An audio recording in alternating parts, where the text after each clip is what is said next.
রাজ্যে ক্লাব সংস্কৃতি বহু পুরনো। এলাকার জনগণের মধ্যে সমাজের সেবামূলক পরিষেবা প্রদানে অন্যতম প্ল্যাটফর্ম হচ্ছে ক্লাব। নিজের স্বার্থ ত্যাগ করে সবার জন্য কাজ করার ক্ষেত্রে এ ধরনের প্ল্যাটফর্ম খুবই প্রয়োজন।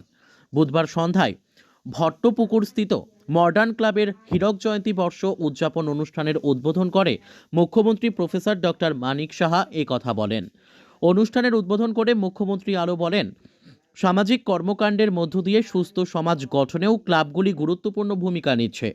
এলাকার জনগণের বিভিন্ন সমস্যা নিরপেক্ষভাবে সমাধানে ক্লাবগুলি এলাকাবাসীর আস্থার প্রতীক হিসেবে গড়ে উঠছে।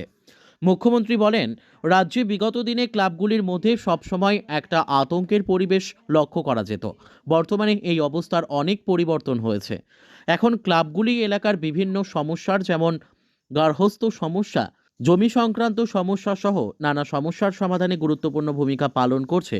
আমার চেষ্টা থাকতে হবে যে যারাই আমাদের কাছে আসবে বিশেষ সমস্যা নেই, তার সমস্যা সমাধানটা যেন আমি ঠিকভাবে করতে পারি।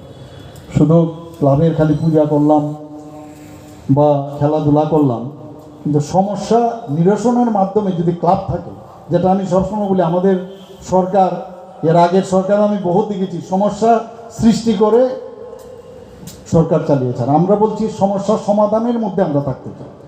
তো সেটা কিন্তু ক্লাবের থেকে যদি সেটা শুরু হয়, তো আমাদের পক্ষে অনেকটা সুবিধা হবে।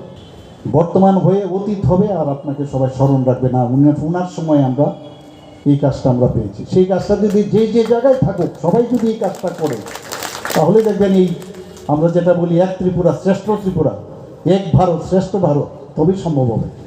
এই দিনের এই অনুষ্ঠানে এছাড়াও উপস্থিত ছিলেন আগরতলা পুর নিগমের মেয়র দীপক মজুমদার, বিধায়িকা মীনা রানী সরকার, কর্পোরেটর সবিতা কর সহ অন্যান্যরা।